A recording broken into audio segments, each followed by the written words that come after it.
চট্টগ্রাম উপকূলে জাহাজ ভাঙা শিল্প দেশের অর্থনীতিতে নানা খাতে গুরুত্বপূর্ণ অবদান রাখলেও ঘন ঘন দুর্ঘটনা, প্রাণহানি আর পরিবেশ বিপর্যয়ের বিষয়টি নিয়ে চিন্তিত খাত সংশ্লিষ্টরা। তারা এখন হিসাব করছেন জাহাজ ভাঙায় লাভ হচ্ছে বেশি নাকি ক্ষতি বাড়ছে দিনে দিনে। অথচ দেশীয় ও আন্তর্জাতিক নিয়ম মেনে চললে জাহাজ ভাঙা শিল্প হতে পারে সম্ভাবনাময় খাত। আরও জানাতে চট্টগ্রাম থেকে যুক্ত হয়েছেন আমাদের সহকর্মী আহসান রিটন। রিটন, চট্টগ্রাম উপকূলে জাহাজ ভাঙা শিল্পে এই যে ঘন ঘন দুর্ঘটনা, প্রাণহানি ঘটছে, এর কারণগুলো কি কি? দেখুন, গত শুক্রবার যে ঘটনাটি ঘটেছে সেটি ছাড়া অন্যান্য সময় যে সমস্ত জাহাজে যে সমস্ত ছোট বড় দুর্ঘটনা ঘটেছে সবকিছু আমরা দেখেছি। আসলে ফাইনালি মালিক পক্ষ থেকে আসলে কোনো কিছু ঠিক খোলাসা করে কিছু বলা হয় না, কিন্তু আমরা যেটি পরবর্তীতে জানি সেটি হচ্ছে জাহাজ কাটার জন্য যে সমস্ত নিয়ম নীতিগুলো মেনে চলার কথা, পরিবেশ অধিদপ্তরের ছাড়পত্র, বিস্ফোরক অধিদপ্তরের ছাড়পত্র থেকে শুরু করে যে সমস্ত সেফটি মেজারগুলো নেওয়ার কথা, সেগুলো আসলে বেশিরভাগ মালিক পক্ষ নেন না বলে এমন একটি অভিযোগ রয়েছে।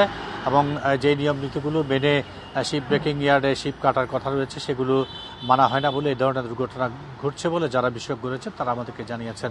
গত শুক্রবারে যে ঘটনাটি ঘটেছে, আপনি জানেন যে আসলে শুক্রবার সরকারি ছুটির দিন এবং জাহাজ কাটার শিল্পে একটি নিয়ম হচ্ছে বন্ধের দিন আসলে সেখানে জাহাজ কাটার যে কার্যক্রম সেটি বন্ধ রাখতে হবে। তারপরও আমরা ধরে নিচ্ছি যে বিশেষ কোনো কারণে সেদিন জাহাজ কাটার যে কাজ সেটি করতে হয়েছে। আমাদেরকে স্থানীয় যারা মারা গেছেন সেই ঘটনায় 9 থেকে 10 জন, তাদের অনেক স্বজন আমাদেরকে বলেছেন যে আসলে শুক্রবার ছুটির দিন হওয়া সত্ত্বেও অনেককে কাজ করতে বা মালিক পক্ষ খানিকটা বাধ্য করেছে, অর্থাৎ বাধ্য করে তাদেরকে সেই জাহাজে কাজ করতে নেওয়া হয়েছে এবং তার ফলে অনাকাঙ্ক্ষিত যে ঘটনা সেটি ঘটার ফলে অন্তত 10 জন সেখানে মারা গেছে। আমরা ইতিপূর্বে দেখেছি যে আসলে মালিক পক্ষ যে ধরনের শ্রমিকদেরকে যে সমস্ত সেফটি মেজারগুলো দেওয়ার কথা, তাদের পায়ে বুট থাকার কথা, তাদের মাথায় শক্ত হেলমেট থাকার কথা, হাতে গ্লাভস থাকার কথা, অনেকগুলো বিষয় আসলে বলা হয়ে থাকে। আমরা দেখি একটি ঘটনা ঘটার পরে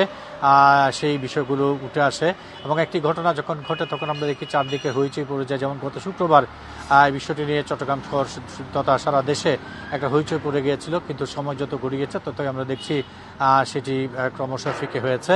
এর মধ্যে ফেরদৌস স্টিলের মালিকানাধীন যে আরসি জাহাজটি ছিল সেই মালিককে ইতিমধ্যে 5 লাখ টাকা জরিমানা করা হয়েছে এবং একটি মামলাও হয়েছে। এবং আরেকটি বিষয় হচ্ছে এই যে ফেরদৌস স্টিল, এটির বিরুদ্ধে কিছুদিনের মধ্যে গত কয়েক বছরের মধ্যে 3টি মামলা হয়েছে এবং যদি কার্যকর কোনো পদক্ষেপ তাদের বিরুদ্ধে নেওয়া হতো তাহলে এই ধরনের ঘটনা ঘটতো না বলে আসলে এখানে যারা জাহাজ বিশেষজ্ঞ রয়েছেন তারা বলছেন। তা আমরা এবং সবাই ধারণা করছে যদি এটিকে একটি কঠোর নজরদারির মধ্যে আনা যায় তাহলে জাহাজ শিল্পে কাজ করতে আসা মানুষের প্রাণহানি যেমন বা কমবে, পাশাপাশি এই শিল্পকে আরও বেশি উন্নত করার একটি চেষ্টা চালানো যাবে বলে সবাই মনে করছে। এ হচ্ছে চট্টগ্রামের শিপইয়ার্ডের যে দুর্ঘটনা, তার বিষয়ে মোটামুটি আমার কাছে এখন পর্যন্ত এই খবর ছিল।